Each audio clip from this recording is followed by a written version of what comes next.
आज जो कहानी हम पढ़ने जा रहे हैं वो सिलिया कहानी है। इसको लिखने वाली लेखिका का नाम है सुशीला टागभोरे।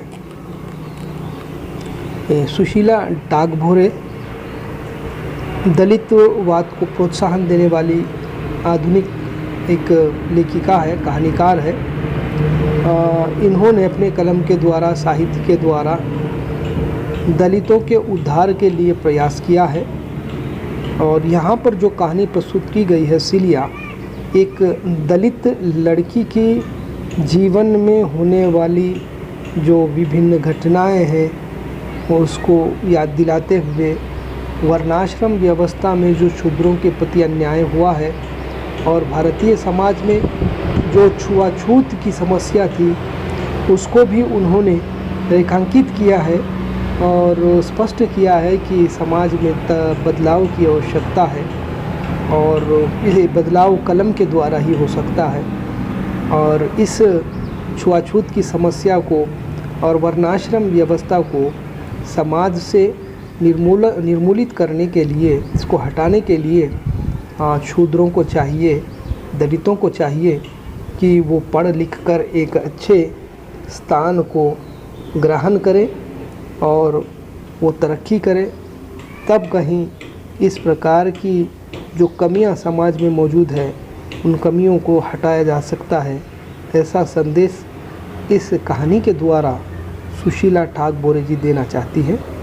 और ये जो लेखिका है प्रसिद्ध डॉक्टर अंबेडकर की विचारधारा से प्रभावित होकर वर्तमान और भविष्य की आवश्यकताएं समझकर बाबा साहेब के विचारों को अपनाया है। इन्होंने सुशीला टागभोरे ने बाबा साहेब के विचारों के प्रति विचारों से बहुत प्रभावित है। उनके विचारों को उन्होंने अपने जीवन में अपनाया है। उनकी कहानियों के मुख्य पात्र दलित ही है। दलित किसको कहते हैं आपको तो मालूम है, मैं फिर से बताने की ज़रूरत नहीं है, क्योंकि एक कानून के तहत दलित को दलित कहना भी गैर कानूनी बात है। तो ये हिंदू समाज में, भारतीय हिंदू समाज में वर्णाश्रम व्यवस्था जो प्रचलित थी उसके अनुसार ब्राह्मण, वैश्य, क्षत्रिय, शूद्र 4 जातियों में बांटा गया था हिंदू समाज को। उसमें शूद्र को दलित कहा जाता है, बहुत छोटी जाति मानी गई है। उनके प्रति बहुत अन्याय हुआ था भारतीय प्राचीन समाज में। तो इस बात को ध्यान दिलाते हुए वर्णाश्रम व्यवस्था को रोकने के लिए इस कहानी के द्वारा प्रयास किया गया है। सुशीला टागभोरे ने अपने साहित्य के द्वारा वही कार्य किया है। उनकी कहानियों में मुख्य पात्र दलित ही है। स्वाति बूंद और खारे मोती, यह तुम भी जानो, तुमने उसे कब पहचाना, हमारे हिस्से का सूरत आदि उनके काव्य संग्रह है। इन्होंने कविता भी लिखी है, कवि भी है, कवयित्री भी है और एक अच्छी लेखिका, कहानीकार भी है। रंग और व्यंग एकांकी संग्रह, नीला आकाश उपन्यास तथा शिकंजे के दर्द आत्मकथा प्रसिद्ध है। इनकी और भी रचनाओं में रंग और व्यंग एकांकी संग्रह, एकांकी कहानी संग्रह है और नीला आकाश नामक एक उपन्यास है। नीला आकाश उपन्यास भी इनका बहुत प्रसिद्ध है। शिकंजे के दर्द आत्मकथा प्रसिद्ध है। ये इनकी रचना यात्रा है और उन्हीं के द्वारा, सुशीला टागभोरे द्वारा जो कहानी यहाँ पर प्रस्तुत है वो है एक छोटी कहानी सिलिया। एक दलित लड़की के जीवन पर प्रकाश डालते हुए कवयित्री ने इस कहानी को प्रस्तुत किया है। इसकी जो प्रमुख पात्रा है वो है सिलिया। एक लड़की का नाम है सिलिया और उस लड़की के जीवन पर प्रकाश डाला गया है। सन 1970 की बात है। कब की बात है? 1970 की बात है। सिलिया 11वीं कक्षा में पढ़ रही थी। कौन सी कक्षा में पढ़ रही थी? 11वीं कक्षा में, इंटरमीडिएट फर्स्ट ईयर पढ़ रही थी 1970 में। तो तभी 16 साल की थी। उनके स्वास्थ्य देह के कारण वह अपनी उम्र से कुछ ज़्यादा ही लगती थी। लोग उसकी शादी के विषय में चर्चा करने लगे। उसी साल हिंदी अखबार नई दुनिया में एक विज्ञापन छापा गया। शूद्र वर्ण की वधू चाहिए, मध्य प्रदेश की राजधानी भोपाल के जाने माने युवा नेता सेठ जी समाज के सामने एक आदर्श रखना चाहते थे। उनकी केवल एक ही शर्त थी कि लड़की कम से कम मैट्रिक हो। ये आप लोगों को फिर से बताने की ज़रूरत नहीं है, आप लोग सब जानते हैं कि जो जातिगत भेदभाव है हमारे भारतीय समाज की, प्राचीन भारतीय समाज की, आज बहुत सारे सुधार हो चुके हैं हमारे समाज में, बहुत कुछ नवीनता आ चुकी है, दृष्टिकोण बदल गए हैं। लेकिन स्वतंत्रता पूर्व का समाज मैं कहूँगा, स्वतंत्रता पूर्व का समाज जो भारतीय समाज है उसमें जातिगत भेदभाव बहुत चरम स्थिति पर था। और छोटी जात के लोगों से कोई बड़ी जात के लोग विवाह नहीं करते थे, यानी जो जात के लोग हैं वही जात में विवाह करते थे, मैक्सिमम यही होता था। और विशेषकर छोटी जात के लोगों से कोई बड़ी जात के लोग विवाह नहीं करते थे। तो ऐसे संदर्भ में जात पात को मिटाने के लिए कुछ अभियान भी चलाए गए और कुछ प्रयास भी किए गए, और उन अभियानों के और प्रयासों के प्रतिफल स्वरूप आज हम देख रहे हैं आज़ादी के बाद 70 साल के आसपास में ये छुआछूत की जो पीड़ा थी, जो मर्ज़ था, जो बीमारी थी, वो लगभग समाप्त हो चुकी है। मैं ऐसा कह सकता हूँ कि लगभग समाप्त हो चुकी है। और ये जातिगत भेदभाव भी समाप्त होने के लिए ही है। बहुत सारे इंटरकास्ट मैरिज हो रहे हैं, और ये जो वर्णाश्रम व्यवस्था का जो पुरानी जो विचारधारा थी वो भी लगभग समाप्ति की ओर जा रही है। तो वो ज़माना ऐसा था कि जब आपस में छोटी जाति के साथ विवाह नहीं किया जाते थे। तो एक राजनेता थे जो मध्य प्रदेश के भोपाल में रहते थे, उन्होंने विज्ञापन दिया था, एक एडवर्टाइजमेंट दिया था नई दुनिया नामक पत्रिका में कि वो भले ही बड़े जाति के माने जाते हैं, लेकिन वो आदर्श प्रस्तुत करना चाहते हैं और वो छोटी जात की लड़की से विवाह करना चाहते हैं। भले ही लड़की कैसी भी हो, लेकिन कम से कम मैट्रिक पास होना बहुत ज़रूरी है। उन्होंने उसकी योग्यता को, पढ़ाई की योग्यता को 10वीं तक, मैट्रिक तक निर्धारित किया था, और जो भी इंटरेस्टेड है उनसे विवाह करने के लिए वो राब्ता करे उनसे, उनके इस विज्ञापन पर अपना एड्रेस वगैरह भेजकर उनसे कांटेक्ट करें। इस तरह से विज्ञापन हुआ।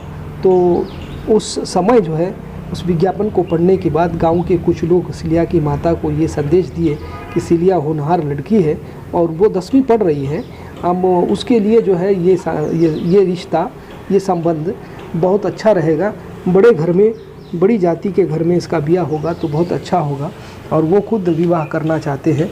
तो तुम अपनी लड़की सिलिया की फ़ोटो भेज देना और वो संबंध के लिए ओके कहना। लेकिन सिलिया की माँ इस बात को स्वीकार नहीं करती है, क्योंकि वो समाज के सारे बातों को जानती है, सारे अनुभव उसके पास है, और वो कहती है कि ये बड़े लोग विवाह के नाम पर हमारी लड़की को ले जाते हैं और फिर 4 दिन के बाद फिर छोड़ देंगे, और इनका कोई कुछ बिगाड़ नहीं सकता है, और हमारे साथ किसी भी प्रकार का अन्याय और शोषण होने पर कोई भी आवाज़ उठाता नहीं है और हमको इंसाफ नहीं मिलता।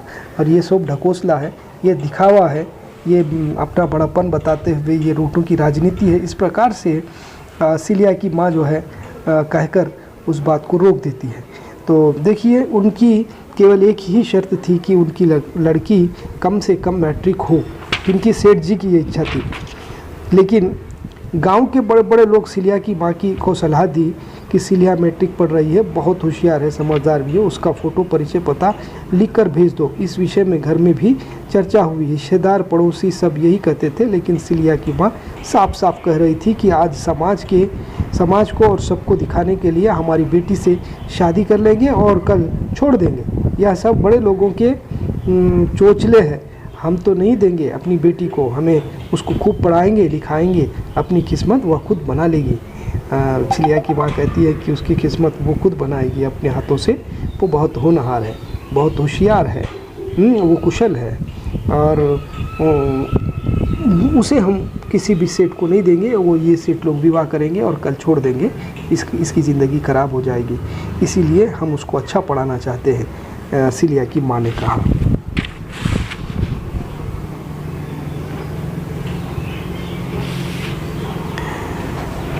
माँ की बात को सुनकर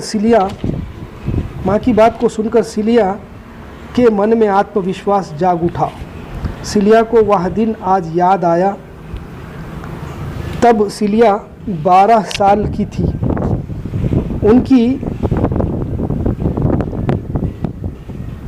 सिलिया को वह दिन आज याद आया। तब सिलिया 12 साल की थी। उनकी मामा की लड़की मालती को कुएं से पानी भरती मामी मालती को मार रही थी। बेचारी मालती दोनों बाहों में अपना मुंह छिपाए रो रही थी। मामी का गुस्सा और मालती का रोना देखकर सिलिया स्वयं अपराधी महसूस कर रही थी। सिलिया ने साहस बटोर कर कहा कि बाजार से यहाँ तक दौड़ते आए हैं, प्यास के मारे दम निकल रहा था। मामी बिफर कर बोली कि घर कितना दूर था, मर तो न जाते। कितनी रस्सी बालरी और कुएं को छूकर मालती ने अपवित्र कर दिया था। वह औरत बकरियां के रेवड़े पालती है। गाडरी मोहल्ले में अधिकांश घरों में भेड़ों बकरियों का पालने बेचने का व्यवसाय किया जाता है। गाडरी मोहल्ले से लगकर ही 8-10 घर भंगी जाति के लोग हैं। सिलिया के मामा मामी वहीं पर रहते हैं। सिलिया गंभीर और सीधे सरल स्वभाव की आज्ञाकारी लड़की है। तो देखिए सिलिया अपनी मामी की लड़की यानी मामा की लड़की मालती के साथ बाज़ार में घूम आती है और दोनों दौड़ कर मामी के घर को जाते हैं। तो वहाँ तक दौड़ने पर उन्हें बहुत प्यास लगती है। अब स्वाभाविक है, जब भागेंगे दौड़ेंगे तो प्यास लगेगी। प्यास लगती है उन्हें और वो पानी पीना चाहते हैं। तो पास में एक कुआं होता है। उस कुएं में रस्सी और बाल्टी भी होती है। इसको हम कोरा कहते हैं गांव की बोलचाल की भाषा में। तो रस्सी और बाल्टी को डालकर उन्होंने पानी सेंधा और पानी पिया। और ये इनका पानी पीना जब मालती की माँ देखती है यानी सिलिया की मामी देखती है तो भागकर आके गुस्से से मालती को मारती है, बजोड़ती है। क्यों मारती है मालूम है आपको? तूने वो कोरा, वो बाल्टी, वो रस्सी को अपवित्र कर दिया है। हम लोग शुद्ध हैं और वो जो बाल्टी और रस्सी है वो बड़ी जाति के लोगों की है। वो औरत की बाल्टी है जो बकरियां पालती है और बेचती है और उसने वहाँ पर बकरियों को पानी पिलाने के लिए रखा है और तुम जाकर उसको अपवित्र कर दी। और जब मार तो मालती खा रही थी, मामी उसकी मालती को, अपनी बेटी को खुद मार रही थी। लेकिन सिलिया भी बहुत उस समय ये हो गई थी, क्या कहते हैं उसको, कमज़ोर हो गई थी और उसे ऐसा लग रहा था कि मालती नहीं, वो सिलिया खुद खा रही है। उसकी मामी ने सिलिया को नहीं मारा बल्कि सिलिया के सामने मालती को मारकर सिलिया को आभास दिलाया मार का। और सिलिया जो है नाराज़ हो गई उस विषय को लेकर कि ये रस्सी को छीने के बाद, कोरे से यानी बाल्टी से पानी पीने के बाद क्या ये पानी और ये बाल्टी और ये रस्सी अपवित्र हो गई? वो कैसे अपवित्र हो गई? उसके छोटे से दिमाग में ये सवाल जो पैदा हुआ था आज उसे याद आ रहा है, जबकि उसकी माँ ने ये बात कही कि हम छोटी जाति के लोग हैं और हमें जो है ये बड़ी जाति के लोग से विवाह नहीं करना है, देना नहीं है। और वो लोग हमारी बच्ची को विवाह करेंगे फिर छोड़ देंगे रोड पर, फिर हमको इंसाफ न्याय नहीं मिलेगा। ये सारी बातों को सुनने के बाद लड़की सिलिया के मन में, जो इंटरमीडिएट फर्स्ट ईयर में पढ़ रही थी, उसे पुरानी याद आती है। उसके जीवन में घटित जो घटनाएं हैं वो एक एक कर उसे याद आती है। एक ये घटना थी जो पानी की घटना की, रियली हम लोग छोटी जात के हैं और हमारे साथ ऐसा व्यवहार होता है। मामी ने उस समय हमको मारा था, पानी छीने पर, रस्सी छीने पर, बाल्टी छीने पर। हम लोग छोटी जाति के लोग हैं, ये आभास उसको होने लगा था उसकी 16 वर्ष की आयु में ही। इसके 1 साल पहले की बात है और एक और बात उसे याद आ रही थी। इसकी एक और बात याद आ रही थी। आकांक्षा कुलकर्णी जैन होना चाहते हैं लेकिन कुछ टावर प्रॉब्लम है, जब से ट्राई कर रहे हैं। तो इसके 1 साल पहले की बात है। 5वीं कक्षा के ट्यूशन हो रहे थे, टूर्नामेंट हो रहे थे। कुलकर्णी आ गई, आकांक्षा कुलकर्णी। तो ये जिस वक्त 5वीं कक्षा में पढ़ रही थी उस वक्त टूर्नामेंट हो रहे थे तहसील लेवल के। अपने सहपाठियों और कक्षा शिक्षक के साथ वह तहसील के स्कूल में गई थी। आसपास अनेक गांवों के विद्यार्थी टूर्नामेंट में भाग लेने आए थे। सिलिया लंबी दौड़ और कुर्सी दौड़ स्पर्शियों में फर्स्ट आई थी। खो खो टीम भी उसी के कारण जीती थी। और खेल कूद शिक्षक गोकुल प्रसाद ठाकुर जी सिलिया से पूछे कि तहसील में तुम्हारे रिश्तेदार का पता बता दो, हम तुम्हारे वहाँ पहुँचा देंगे। शर्म के कारण वह कुछ नहीं बता पाई। सर ने उसकी सहेली हेमलता से कहा था कि तुम इसे भी अपनी बहन के घर ले जाओ, शाम को सभी एक साथ गांव लौटेंगे। हेमलता ठाकुर सिलिया को अपनी बड़ी बहन के घर लेकर गई। बहन की सास सिलिया की जाति के बारे में हेमलता से पूछी। हेमलता ने धीरे से बता दिया। जाति का नाम सुनकर मौसी जी पानी का गिलास वापस छीन लिया। इस साइकिल पर सिलिया को गाडरी मोहल्ले के पास छोड़ने के लिए भेज दिया।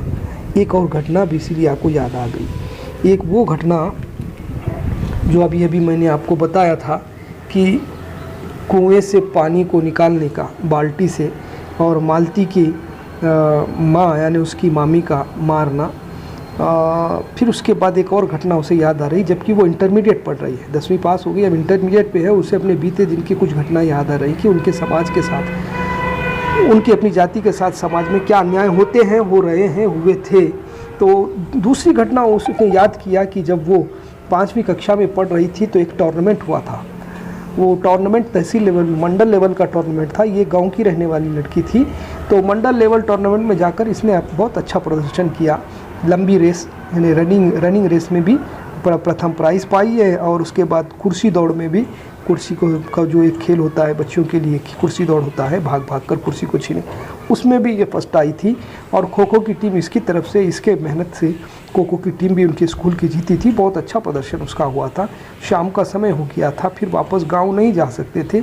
इनके पीडी सर ने, व्यायाम टीचर ने, इनके पीडी सर ने लड़की को कहा था कि यहाँ पर लोकल में, इस तहसील में अगर कोई तुम्हारे सगे संबंधी है तो बता दीजिए, हम तुम्हें उनके घर छोड़ आएंगे, फिर हम कल और ले आएंगे और यहाँ पर फिर से टूर्नामेंट आरंभ हो जाएगा। क्योंकि टूर्नामेंट शायद 2-4 दिन चलने वाला था।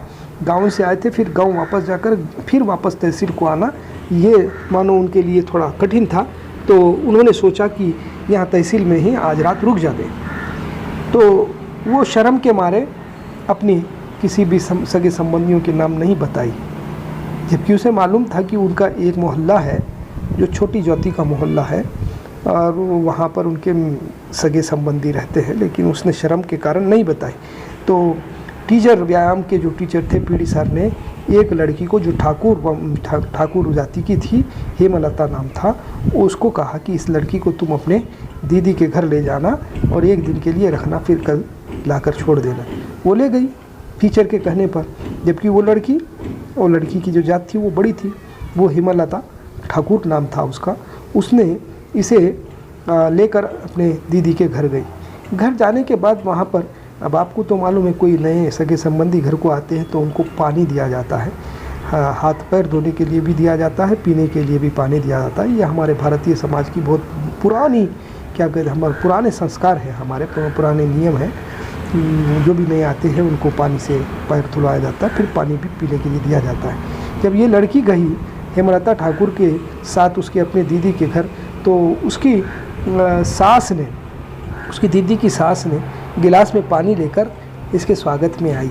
और स्वागत में आकर गिलास को उसके हाथ में देने के बाद वो पूछती है हेमलता से कि इसकी जात कौन सी है, कान में पूछती है। तो वो भी, हेमलता ठाकुर जो है लड़की, वो भी धीरे से कान में उसकी सास के कहती है कि ये छोटी जाति की लड़की है, दलित लड़की है। तो जैसे ही उसकी सास ये बात जानती है कि ये दलित लड़की है, तुरंत उसके हाथ से गिलास को छीन लेती है और छीनकर गुस्से से बाजू रख देती है। और उस समय ये जो सिलिया जो है पानी पानी हो जाती है और उसमें इतना साहस भी नहीं होता है कि उसकी मौसी से वो गिलास वापस पूछे और वापस पूछकर अपनी प्यास को बुझाए, पानी पिए। इतनी ताकत उसमें नहीं होती है। और वो जो है बहुत दुखी हो जाती है उस संदर्भ में कि बहुत प्यासी थी और वो पानी का गिलास उसके हाथ से छीन लिया गया और उसे मानो एक प्रकार से उसकी बेइज्जती हुई, उसकी छोटी जाति की होने का उसे एहसास दिलाया गया था। और ऐसे संदर्भ में फिर उस मौसी ने बच्चे को देकर साइकिल पे उसे बिठाकर उनके अपनी जाति के मोहल्ले के तरफ भेज देते हैं और वहाँ पर रहने का उसे इंतज़ाम करते हैं, लेकिन अपने घर में उसे रहने नहीं देते। ये बात भी उसे 11वीं कक्षा में याद आती है, जो 5वीं कक्षा की बात थी। 5वीं कक्षा में जो घटी थी घटना उसके साथ, वो घटना उसे आज 11वीं कक्षा में याद आती है। और आज जबकि दलित स्त्री से विवाह करने का विज्ञापन पढ़ने के बाद उसकी माता ने जो चेतना उसमें भरी, तो उसके बाद उसने ठान लिया कि ये सारा कुछ हमारे साथ हो रहा है और ये हमारे ही साथ हो रहा है और इसके लिए हमें पढ़ लिख कर आगे बढ़ना है और एक स्थान को प्राप्त करना है। ये कलम के द्वारा ही समाज में क्रांति को स्थापित किया जा सकता है और एक कलम के द्वारा ही समाज को सुधारा जा सकता है। इसीलिए वो पढ़ लिख कर एक उच्च स्थान को ग्रहण करना चाहती है और पढ़ने में अपने मन को लगा देती है। देखिए उसके बाद मोहल्ले के पास छोड़ने को भेजती है। सीलिया मौसी जी से पानी मांगने की हिम्मत नहीं कर सकी और मौसी जी के बेटे ने उसे मोहल्ले के पास उसे गाडरी मोहल्ले के पास छोड़ दिया था। बरसों पुरानी यातनाएं उसके मन मस्तिष्क में बार बार उथल पुथल मना देती है। सीलिया ने मन ही मन दृढ़ संकल्प किया कि वह आगे तक पढ़ेगी और झाड़ नहीं कलम, हाँ कलम ही उसके समाज का भाग्य बदलेगी। वह एक चिंगारी है जो शोला बनकर अपने समाज की प्रगति के मार्ग को प्रकाशित करेगी। और उसी दिन उसने ठान लिया और उसके दिमाग में वो जो पूरी पुरानी बातें याद आ रही थी, मन और मस्तिष्क में वो चित्र उथल पुथल कर रहे थे जो उसके साथ किए गए थे। और उसकी जात को छोटा दिखाया गया था, उसके हाथ से पानी का गिलास छीन लिया गया था और उसे अपने घर से निकालकर छोटी जाति के मोहल्ले गाडरी मोहल्ले के पास भेज दिया गया था। और इतना ही नहीं बल्कि बाल्टी से पानी निकालने पर उसके सामने ही मालती को उसकी माँ पीटती है और अपवित्र करने का आरोप लगाती है। यानी उनका हाथ लगने के बाद जो अपवित्रता की बात है, ये ऐसा क्यों है, ये समाज में क्यों इस तरह के ऊंच नीच की भावनाएं हैं, कौन किस तरह से क्यों इस प्रकार की मानसिकता को और भेदभाव को जन्म दिया है। मैं उसकी जड़ों को उखाड़ कर फेंकूंगी, मैं एक चिंगारी हूँ, शोला बनकर समाज में फैल जाऊंगी। इस तरह की भावनाएं उसमें आने लगी, क्रांतिकारी विचार उसमें जन्म लेने लगे।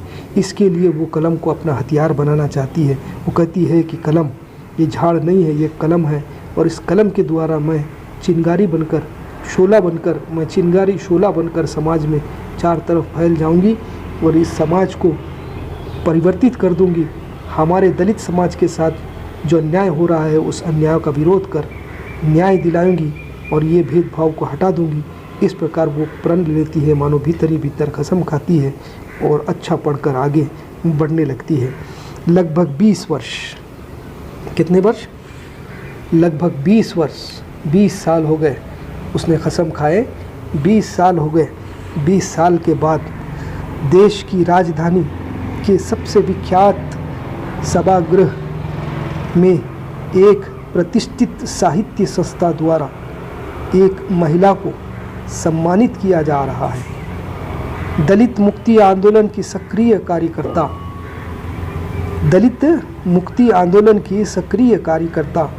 विदुषी, समाज सेवी, कवयित्री, साहित्य जगत की प्रसिद्ध लेखिका आदि अनेक विशेषणों का प्रयोग उसके लिए किया भी जा रहा है। और महिला कोई और नहीं है, वो सीलिया ही है। 20 साल के बाद, उसके परिश्रम के बाद, उसकी मेहनत के बाद, उसके दृढ़ संकल्प के बाद उसने बहुत प्रयास और मेहनत करके आगे पढ़ाई की और एक अच्छे स्थान को प्राप्त किया। उसको समाज सेवी का रूप ग्रहण किया और एक अच्छे कलाकार का लेखिका का रूप उसने लिया दलित मुक्ति आंदोलन की कार्यकर्ता के रूप में उसने समाज में अपने आप को सिद्ध किया, एक बड़ी विदुषी के रूप में और समाज सेवी के रूप में भी और कवयित्री के रूप में भी, साहित्य की एक महान कवयित्री के रूप में भी उसने सफल होकर समाज में अपना एक प्रमुख स्थान बनाया और जिसके कारण एक महान संस्था, देश की महान संस्था, साहित्यिक संस्था उन्हें पुरस्कार दे रही है।